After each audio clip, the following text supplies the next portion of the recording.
en Mateo capítulo 5. Mateo capítulo 5. Vamos a leer del 1 al 3. Y de esto se trata, de la serie de la que estoy hablándoles, que vamos a estar tocando de aquí en adelante.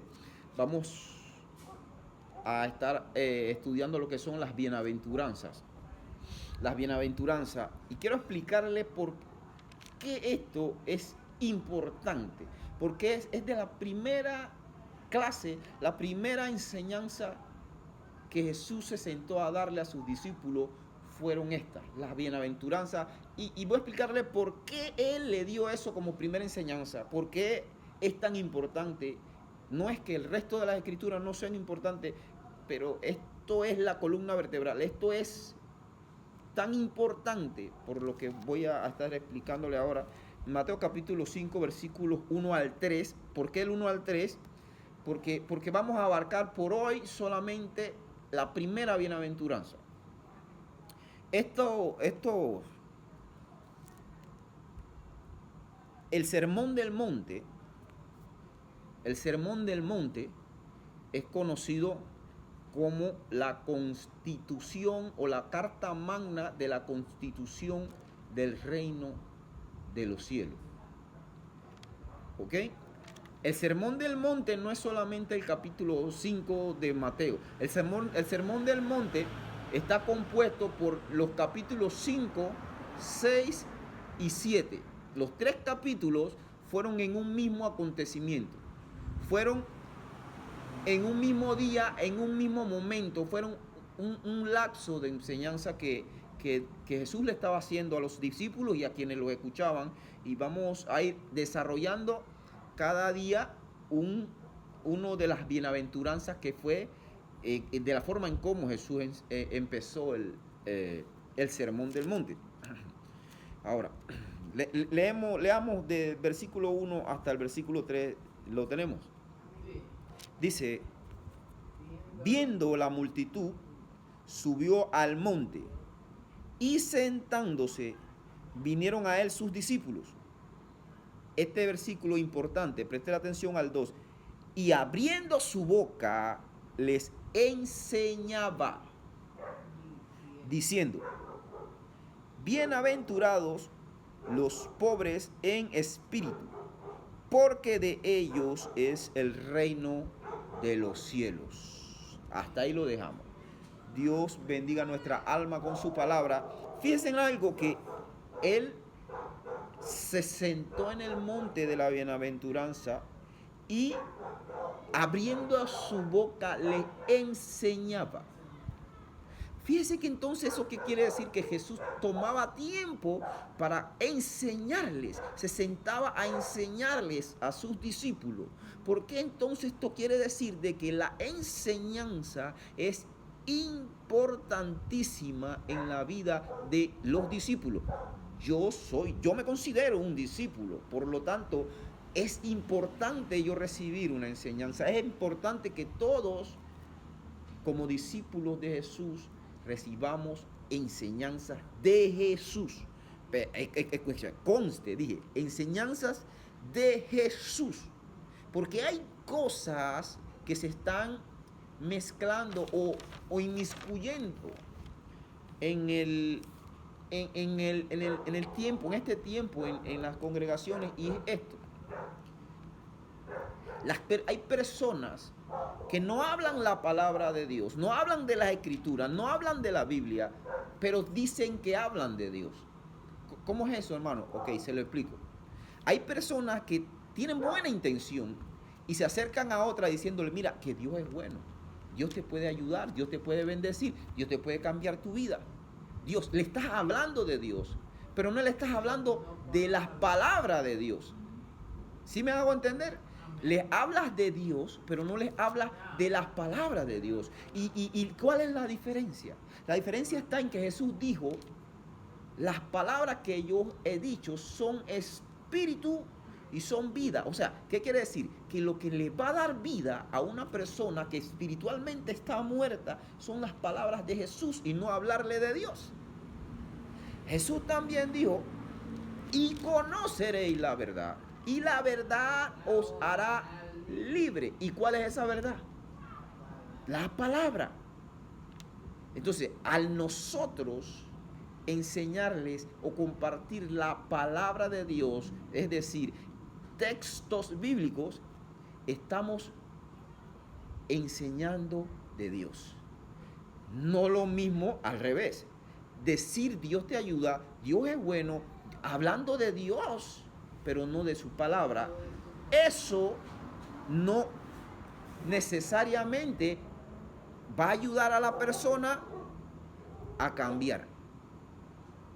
Le puede motivar, le puede cambiar el ánimo, pero cambiar su espíritu solo lo hace la palabra de Dios. Entonces hay que aprender la diferencia en hablar la palabra y hablar de Dios, porque me ha tocado escuchar santeros respondiendo un saludo: hey, fulana, fulano, ¿cómo está? Bien, gracias a Dios, dice el brujo. Y está mencionando a Dios. Y si nos vamos al Islam, también ellos mencionan a Dios. Todos mencionan a Dios, pero no mencionan su palabra. No mencionan su palabra. Entonces, no es lo mismo hablar de Dios que hablar de la palabra de Dios. Y es importante porque Jesús se sentó con sus discípulos a enseñarles. ¿Por qué les enseñaba? Porque Jesús sabía desde el Padre que las palabras que venían de arriba eran lo que iba a transformar la vida de esos discípulos, que en su mayoría, todos, como nosotros, llegaron llenos de malamañas, llegaron llenos de mundo, como nosotros. Pero poco a poco, por ejemplo, Pedro, antes de ser Pedro, ¿cómo se llamaba? Cefas. Pero ¿cuándo pasó de Cefas a Pedro? Cuando la palabra que Jesús le hablaba le transformó. De cargar espada, volar la oreja de Marco, se fue transformado a tal así que en su primera carta, capítulo 2, encontramos a un Pedro tan delicado y amoroso que dice: maridos, cuidado, traten a su esposa como vaso frágil para que sus oraciones sean escuchadas. Miren la diferencia de un Pedro impulsivo a un Pedro ahora que está enseñando a amar. O podemos encontrarnos con los hijos del trueno. ¿Ustedes se acuerdan de los hijos del trueno, que eran Santiago y Juan? Ahora, si nosotros nos vamos y nos hacemos la pregunta: ¿por qué los hijos del trueno?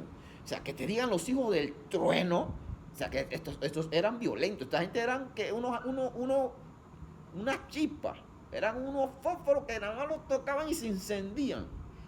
A después pasar a ser el discípulo amado. Juan fue conocido como el discípulo del amor, pero antes, el hijo del trueno. O sea, ¿y qué hizo ese cambio? Las palabras de Jesús. Entonces, lo que nosotros necesitamos entender que lo que va a cambiarnos a nosotros, lo que va a cambiar al mundo, lo que va a cambiar a las personas, que nosotros queremos que ellas cambien, no va a ser nuestra experiencia que nosotros tuvimos en el pasado, ni decirle que Dios es bueno, sino hablándole las escrituras. Y Jesús entendía esto desde el cielo y se sentó a enseñarles. Ahora, ¿qué le enseñaba a Jesús? El Sermón del Monte, quiero explicarle por qué es tan importante esto. El Sermón del Monte es considerado en toda la historia del Evangelio como la carta magna de la constitución del reino de los cielos. Aquí, voy a explicar esto. ¿Qué es una carta magna o de constitución? La carta magna o la constitución es el conjunto de leyes que rigen o gobiernan una nación. Esa nación se rige por esas leyes o ese conjunto de leyes que está en ese libro que es conocido como la Constitución. Cada país tiene una Constitución y se rige bajo esas leyes. Entonces, el reino de los cielos tiene su Constitución, tiene su conjunto de leyes. ¿Y cuál es? El Sermón del Monte. Los 3 capítulos que le mencioné, el 5, el 6 y el 7, son el Sermón del Monte, son la constitución del Evangelio. O sea, es las leyes donde se rige el cristianismo. Ahora, entendiendo eso, vamos a pasar para ahondar un poquito más. El reino de los cielos no va a empezar cuando ocurra la segunda venida de Jesús. No. Porque hay mucha gente que piensa que el reino de los cielos va a establecerse o comenzar a regir cuando Jesús venga y se establezca en la tierra y ahí va a empezar a regir. No. Si nosotros nos vamos a Mateo capítulo 3, no se vaya ya, quédese ahí, usted ya se conoce eso. A Mateo capítulo 3, versículo 1, ahí mismo en una página atrás, usted se va a encontrar con que Juan el Bautista, ¿qué empezó a decir? Arrepentíos y convertíos. ¿Por qué? Porque el reino de los cielos se ha acercado. ¿Qué significa eso? Que el reino de los cielos ya está en la tierra. Era lo que predicaba Juan el Bautista. Entonces, yo no puedo contradecir las escrituras, ni a Juan el Bautista, que era una persona llena del Espíritu Santo, en decir que todavía el reino de los cielos no está establecido. El reino de los cielos está establecido desde que Jesús empezó su ministerio hasta el día de hoy. Hasta el día de hoy. Él dijo, el reino de los cielos se ha acercado. En cada parábola que Jesús enseñaba,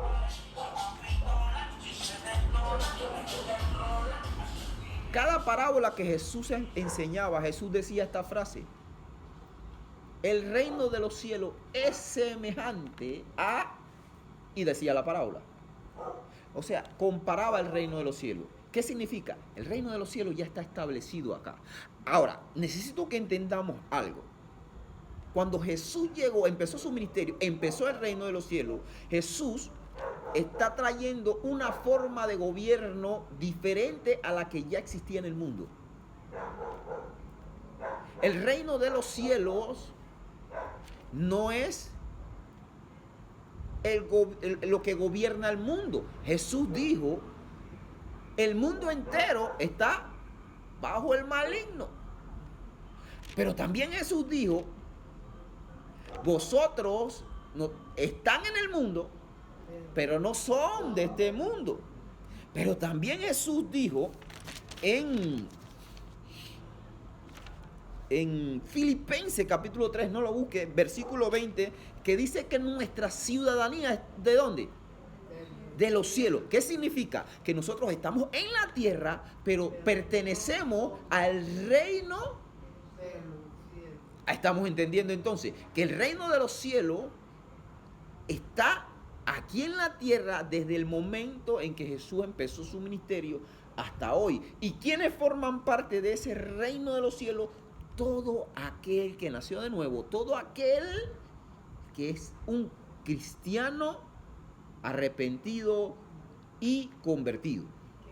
Como decía Juan, todo aquel que es arrepentido y convertido, ese forma parte del reino de los cielos. Ajá. Entonces, entendiendo todo esto,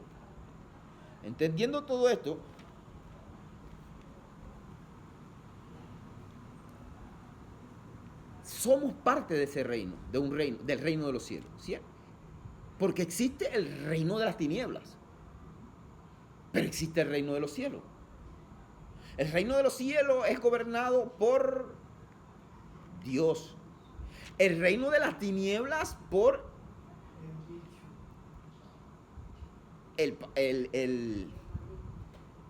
por Satanás y sus demonios. ¿Ok?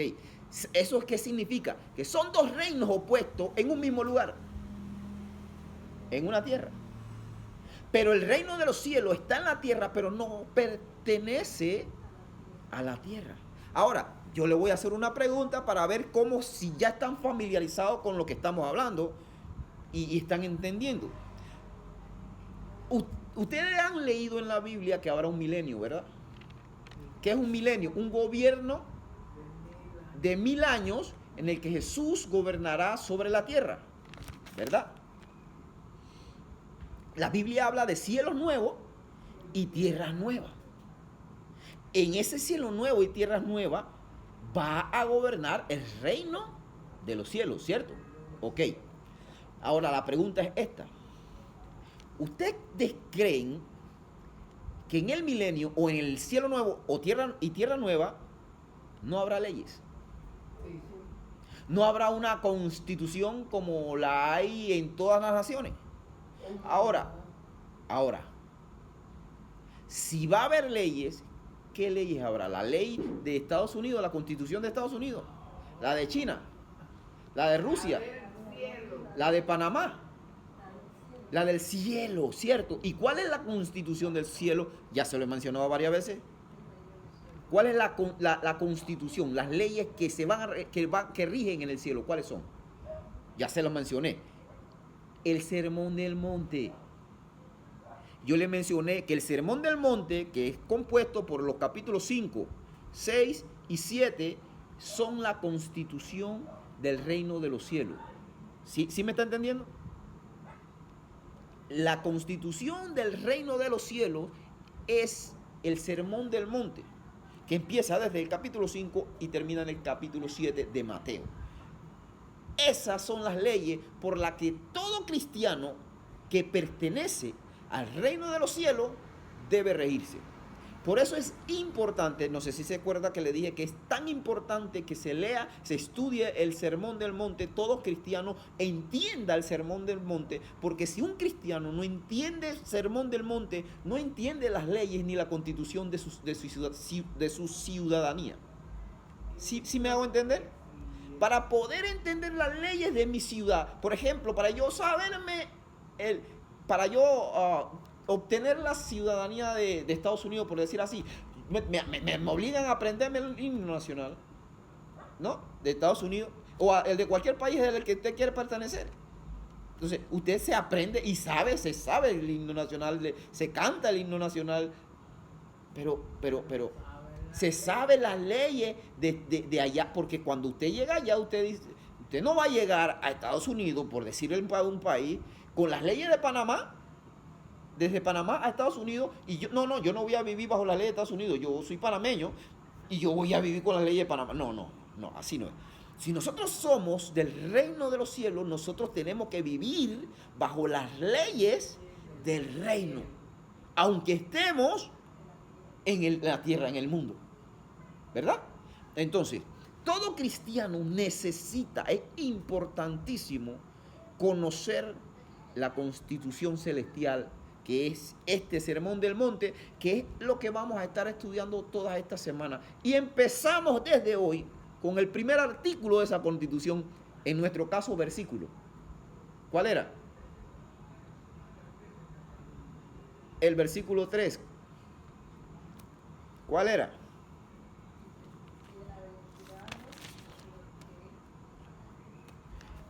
Bienaventurados los pobres.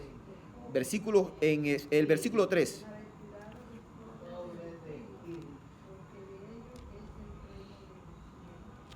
Exactamente. Ya habiendo entendido qué es el reino de los cielos, qué son las leyes del rey, cuáles son las leyes del reino de los cielos, vamos ahora, entonces entramos en la otra parte del tema, que es el primer versículo, el primer artículo de esas leyes, de las leyes celestiales,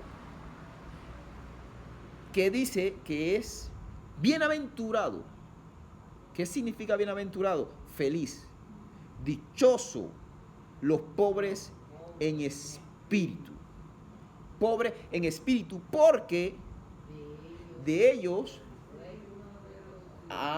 Mire lo importante que es, vio que para yo ser parte del reino de los cielos tengo que cumplir con la ley esta, que dice que yo necesito ser un pobre. Si yo quiero vivir en el reino de los cielos, quiero ser parte del reino de los cielos, yo necesito ser pobre en espíritu, dice aquí. ¿No es así? Ahora, vamos a entender qué es ser pobre en espíritu. Esa es una parte importante también, porque probablemente tengamos un concepto que alguien algún día nos dijo y no se sabe, no podemos saber si no es con la Biblia si es correcto o no. ¿Qué es ser pobre en espíritu? Para entender, primero, qué es ser pobre en espíritu, tengo que enseñar primero qué no es no ser pobre en espíritu. Porque hay muchos conceptos equivocados de pobre en espíritu. Primero que nada, ser pobre en espíritu no es ser una persona pobre materialmente. No. Ser pobre en espíritu no es ser pobre materialmente. Porque decir que ser pobre es ser pobre en espíritu implicaría que entonces todos los pobres van a ser salvos y todos los ricos se van al infierno. Y eso no es lo que enseña la Biblia. Ni siquiera la Biblia, y tampoco la historia, y ni la actualidad podemos observar eso. ¿Por qué? Por ejemplo, nosotros no podemos decir que ser pobre en espíritu, ser pobre materialmente es ser pobre en espíritu. ¿Por qué? Porque hoy día hay tantos pobres que están tan hinchados de orgullo que tienen más orgullo que un mismo rico. Y son pobres. Y son pobres. Podemos ver también pobres que son ávaros, amantes al dinero, pero son pobres. Más ávaros y amantes al dinero que el mismo rico. Pero también podemos ver ricos que viven una vida agradable a Dios. Por ejemplo, voy a ponerle ejemplos bíblicos en esta parte. ¿Usted cree? Hay mucha gente que cree que los ricos no van a entrar al reino de los cielos porque hay muchos textos que dicen en la Biblia que más fácil entra un camello por el ojo de una aguja que un rico en el reino de los cielos. Pero espérate, entienda eso, que no están hablando de un mismo camello del que nosotros conocemos, ni tampoco de una aguja como la que nosotros conocemos, que es de coser. Ese texto no está hablando de eso, porque esa es otra cultura. Le explico qué es este versículo. El ojo de la aguja se le llamaba a una puerta pequeña y estrecha que tenían las ciudades amuralladas, por en este caso la ciudad en la que vivían los judíos. Las puertas principales se cerraban a las 6 de la tarde, se abrían a las 6 de la mañana.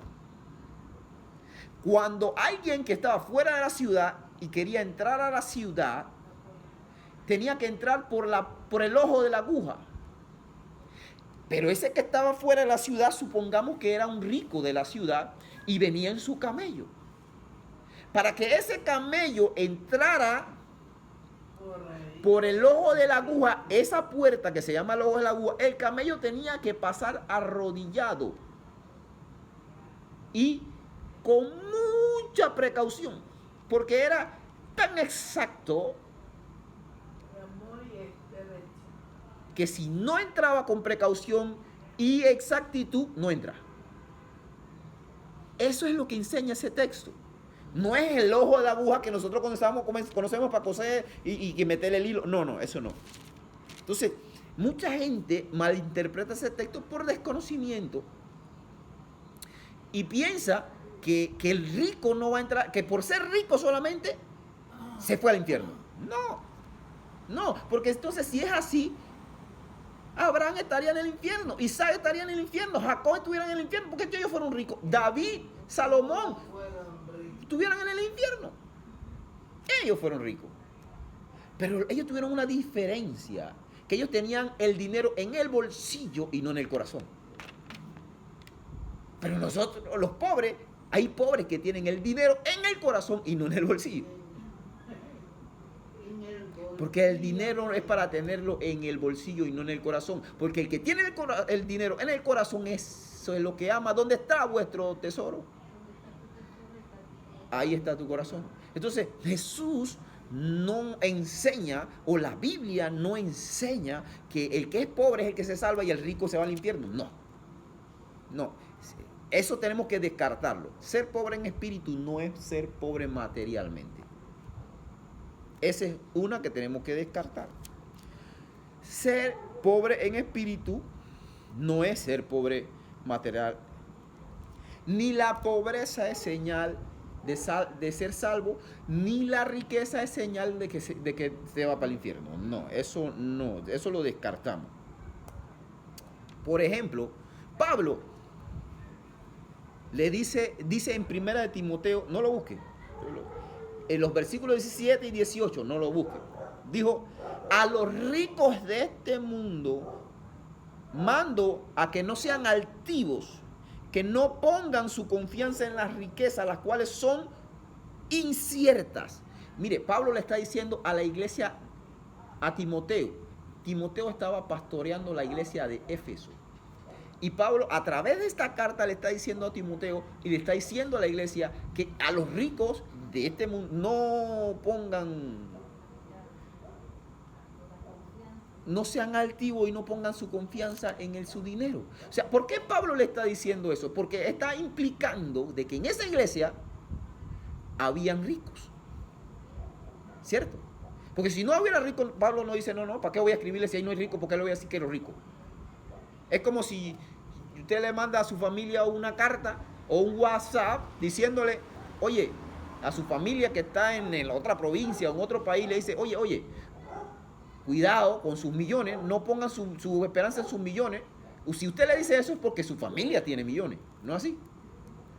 Pero si no tiene millones, usted ¿qué le va a decir? Cuidado con los millones. ¿Millones de qué? Millones de deuda. Millones de deuda.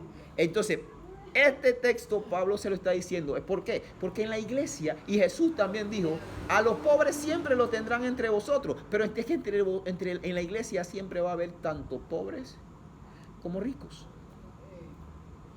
Entonces, no descartamos completamente que ser pobre materialmente no es ser pobre en espíritu. ¿Ok? Entonces,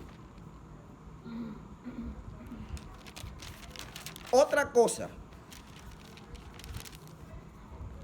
que tampoco significa ser pobre en espíritu es ser tímido o tener un espíritu retraído, que usted ve personas que no hablan y son tímidos. Usted dice, que piensa que es ser así es porque es pobre en espíritu. No. Porque la timidez no tiene nada que ver con la pobreza espiritual, pobre de espíritu. La timidez es algo temperamental. ¿Sí me entiende? Es algo temperamental. Ejemplo, usted ve una persona tímida, pero cuando esa persona coge confianza, se le fue la timidez. O sea que es algo temperamental. O puede ser lo más tímido que sea, pero si le pisas el callo, se prendió. Entonces, ¿qué significa? Que la pobreza en espíritu no es ser temperamental ni timidez, porque son cosas de los sentimientos, de las emociones. Entonces, no podemos decir que una persona que es callada es de pobre en espíritu. Porque puede ser que sea una persona callada, pero aquí en la mente y en el corazón esté maquinando cuantas cosas para hacer maldad y es callada. O como decimos, mírala, ella Ajá, o decimos, mira la hermana, que la ve calladita y se está comiendo el mundo entero y no la eructa. Pero es calladita. Entonces no significa la timidez que sea pobre de espíritu. Eso también lo descartamos. Tampoco pobre de espíritu no significa tener un espíritu pobre. Voy a explicar bien eso. Fíjense que hay un juego de palabras ahí. Ser pobre en espíritu no es lo mismo que tener un espíritu pobre. Voy a explicarlo. La persona de espíritu pobre es aquella persona que tiene que satisfacer sus necesidades con lo sentimental, llenar el vacío. Por ejemplo, hay personas que se sacian o se sienten bien sentándose a ver un programa de televisión, tomándose una sodita, no sé qué, una palomita, y se divierten ahí y satisfacen su espíritu. Eso es pobreza de espíritu. O personas que tienen que escuchar lo que quieren escuchar, o que me digan que yo soy bueno, o que me digan que yo soy el mejor. Estas son personas de espíritu pobre, pero no son pobres de espíritu. O esas personas orgullosas que necesitan alimentar su ego y que la gente haga lo que él quiera, o yo quiero porque es que yo soy el mejor, o soy el más grande, o soy mejor que tú, y yo necesito que reconozcas eso. Y cuando me lo reconocen, ahí sí, estoy tranquilo. Eso es un espíritu pobre, pero no pobre en espíritu.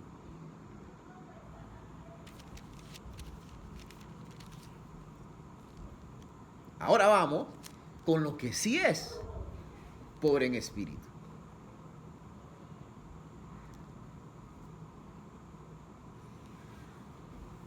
La pobreza espiritual no es algo natural.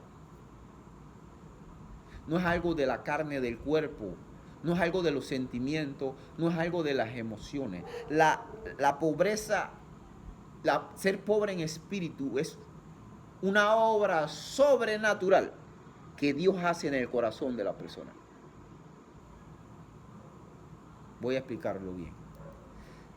Una obra sobrenatural del Espíritu Santo que transforma un corazón que antes era de piedra, un corazón que antes solo buscaba su propia gloria, una obra sobrenatural en un corazón. Por ejemplo, como David dijo, Señor, no apartes tu misericordia Escúchame, David, un hombre rico, que podía confiar en su riqueza, no apartes tu corazón, tu misericordia de mí. O Salomón, que dijo, no me des ni pobreza ni riqueza, manténme en el pan necesario para que yo no, si tenga en pobreza, no robe y blasfeme tu nombre, ni si tenga riqueza, me olvide de ti. Ese es un espíritu pobre, porque es un espíritu. ¿Qué es un espíritu pobre? Un espíritu, una persona que depende todo por ciento de Dios. No de lo que tiene, no de las cosas materiales, no de su trabajo ni de sus ingresos, no de su automóvil o de sus casas. No se satisfacen con eso, sino la satisfacción de una persona de espíritu pobre es que si todo eso me falla, si mi padre y mi madre me dejan, Jehová,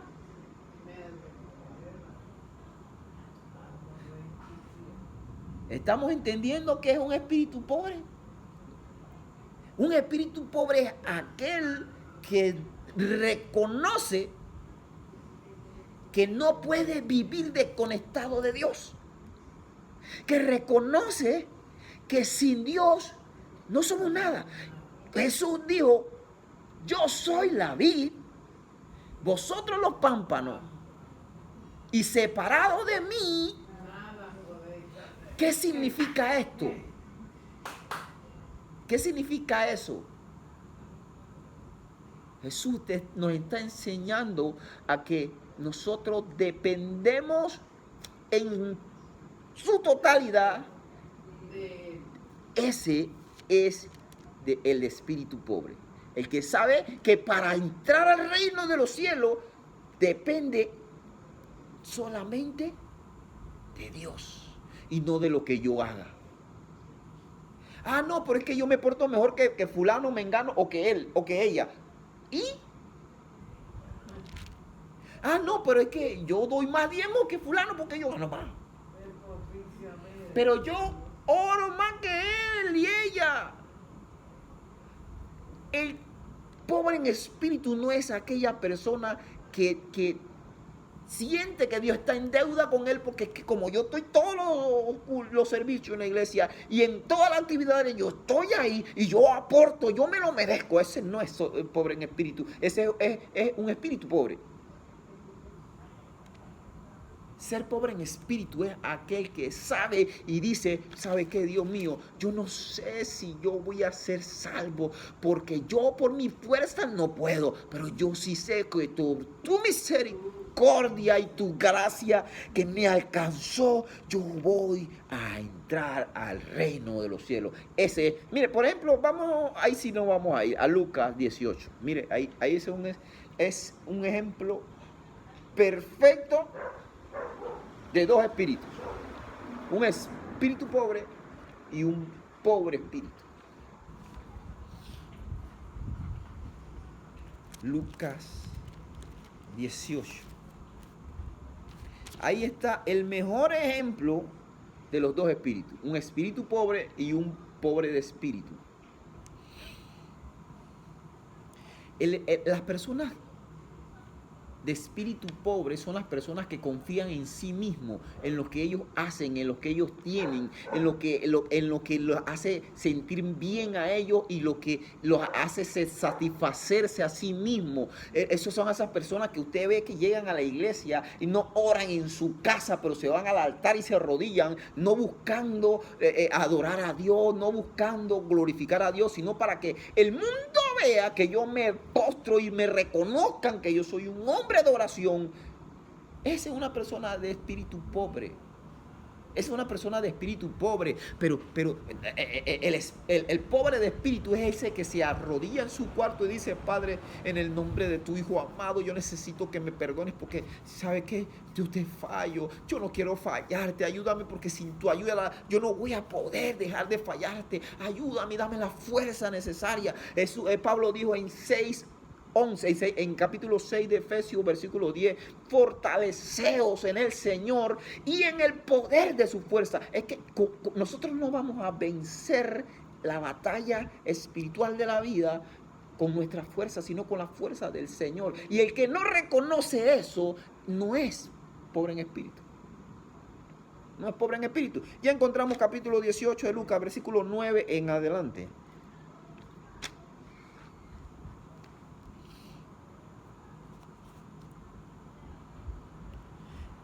A unos que confiaban en quién, en sí mismos como justos, ellos mismos. Es que el de espíritu pobre confía en sí, en lo que yo hago, yo soy justo, yo soy santo porque yo no tomo una cerveza, porque yo no fumo, porque yo no le soy infiel a mi mujer y eso es suficiente para yo merecerme el cielo. No, ese no es de un pobre de espíritu, es un espíritu pobre. Entonces, y dice, y menospreciaban a los otros. Dijo también esta parábola: 2 hombres subieron al templo a orar. Uno era fariseo y el otro era publicano. El fariseo, puesto en pie, oraba consigo mismo de esta manera: Dios, te doy gracias porque yo no soy como los otros hombres. Yo soy mejor que los otros hombres, Dios. Ladrones, injustos, adúlteros. No, yo no hago nada de eso. Yo no soy ladrón. Yo no soy injusto. Yo no soy adúltero. Ni aún como este publicano que está aquí al lado. Está este zarrapastroso publicano que está al lado, que huele hasta mal, Señor. Ni aún como este publicano. Mira, y se vanagloriaba de lo que hacía. Es que el que es de espíritu pobre se vanagloria de todo lo que hace y de lo que tiene. Dice, ayuno 2 veces a la semana. Doy diezmo de todo lo que gano. Pero ahora mire el otro espíritu. El pobre en espíritu. El versículo 13, mire. Mas el publicano, estando lejos. Miren la diferencia de los dos espíritus. no quería ni aún alzar los ojos al cielo, sino que se golpeaba el pecho diciendo: Dios, sé propicio a mí, pecador. Os digo que éste descendió a su casa justificado ante que el otro. Porque cualquiera que se enaltece será humillado, y el que se humilla será enaltecido. Fíjense en algo que aquí Jesús nos dio el ejemplo de los dos espíritus, el pobre en espíritu y el espíritu pobre. El espíritu pobre se vanagloria de mi casa, mi carro, mi plata, mi trabajo, y yo, y es un yo. Y no se ha enterado que la escritura dice que de modo que si alguno está en Cristo, nueva criatura es, la cosa había pasado, aquí son todas hechas nuevas. Pero también Gálatas dice que con Cristo estoy juntamente crucificado, mas ya no vivo. ¿Ya no vive quién? El yo ya no vive. El yo, ese yo, mi casa, mi carro, mi trabajo, mis posesiones, mis bienes, mi esfuerzo. Ese yo dice que está crucificado. Pero si usted todavía permanece en ese yo, es porque usted no ha crucificado nada. Y usted no es ciudadano del reino, porque para ser ciudadano del reino necesitas ser pobre en espíritu y no de espíritu pobre. Entonces, el publicano decía: yo no quiero ni levantar los ojos ante ti, Dios. No quiero levantar porque es que me siento tan indigno de ti que yo no quiero ni mirar para el cielo porque es que me siento tan sucio, tan pecador. Te necesito y ¿sabe qué? Perdóname, perdona mi pecado, soy propicio de mi pecado. Eso es un pobre en espíritu, que sabe que depende de Dios, que sabe, no hay ser pobre en espíritu tampoco es tener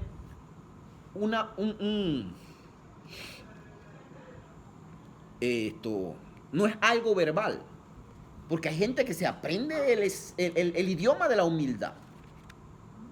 Hay gente que se aprende el idioma de la humildad y le dicen: ay, hermano, hermana, mire, están necesitando una persona para este cargo en la iglesia, pero se hacen los humildes y dicen: no, yo no me siento digno de ese cargo, pero por dentro yo soy el que me lo merezco. ¿Quién mejor que yo para ese cargo? Pero de boca afuera dice: no, yo no soy digno, yo no. Pero por dentro está diciendo: ¿sabe qué? Nadie es mejor que yo para ese puesto. Ese no es pobre en espíritu. Ese es un espíritu pobre fingido. O personas que se aprenden ese idioma, esa humildad verbal, pero solo verbal, cuando, por ejemplo, hermano,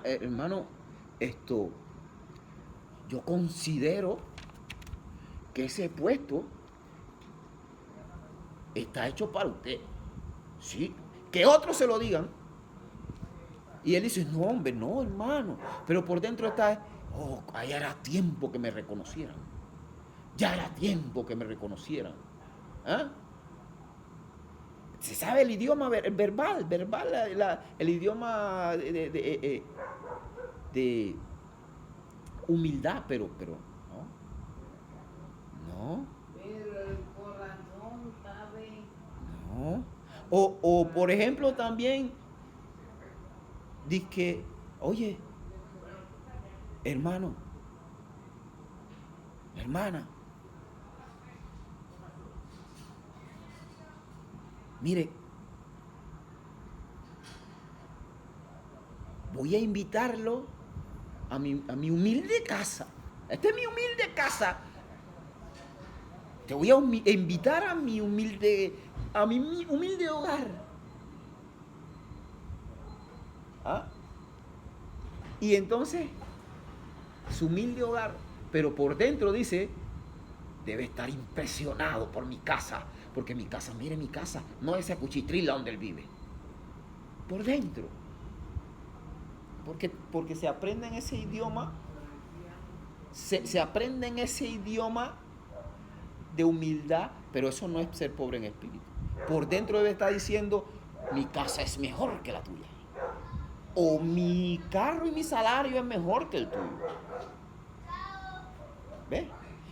Ahora, ¿eso es ser pobre en espíritu? No, pero cualquiera que lo ve dice, wow, qué humilde es esa hermana, qué humilde es ese hermano. Pero realmente nada que ver con la pobreza espiritual, con la pobreza de espíritu, nada que ver. Porque eso no es ser pobre en espíritu. Ser pobre en espíritu es una obra sobrenatural que Dios hace en el corazón, que nos lleva a reconocer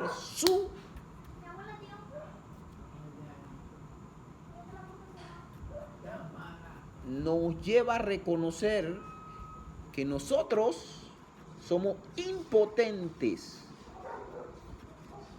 pero Él es omnipotente. Ser pobre en espíritu es ese espíritu que nos lleva a reconocer que nosotros no podemos, que somos impotentes, pero que Él es omnipotente. Todo lo puede. Ese es el pobre en espíritu. El que reconoce que no puede hacer nada, pero el de espíritu pobre dice, no, yo sí puedo. Pero ya le preguntaste a Dios, hermano. No, yo lo hago sin Dios. Yo lo hago. Cuidado, ese es peligroso. ¿Sabe por qué? Porque lastimosamente en las bancas de nuestras congregaciones hay tanta gente que no son pobres en espíritu, pero sí tienen un espíritu pobre. Pero el de espíritu pobre no es el reino de los cielos, no es de ellos. El reino de los cielos es el de pobre en espíritu, que no es igual pobre en espíritu que espíritu pobre. El espíritu pobre siempre busca la manera de su carencia taparla con su orgullo y su ego. Y no me contradiga porque es que yo tengo la razón y tú no sabes lo que estás hablando y yo me la sé. Y el Juan mata a la que no la gana. Ese versículo sí se lo sabe, hermano. Entonces, Jesús dijo, bienaventurados los pobres en espíritu, porque de ellos es el reino de los cielos. Ese es el primer artículo de la Constitución celestial que estableció Jesús en el Sermón del Monte. Para ser parte del reino de los cielos necesitamos ser pobre en espíritu. Ser pobre en espíritu. Es imposible ser parte del reino de los cielos y no ser pobre en espíritu. Es imposible. Ahí usted lo leyó en Mateo capítulo 5, versículo 1 al 3. Es imposible. Usted no puede ser parte del reino de los cielos si usted no es pobre en espíritu. No puede. Porque el reino de los cielos nada más es para ellos, para los pobres en espíritu. No para los de espíritu pobre. No para los que sienten que por lo que ellos son o lo que ellos hacen se merecen. No. Escúcheme, para mí, Pablo es el apóstol más grande que levantó Jesucristo. Y dijo, miserable de mí. Él se está autollamando miserable. No, pero ahora no, miserable yo, no. No. Esa es otra cosa que tienen los pobres en espíritu. Que se hacen los humildes. Se hacen los humildes y se dicen, no, ¿sabe qué? Yo soy un miserable ante Dios. Ellos lo dicen. Pero dígaselo usted.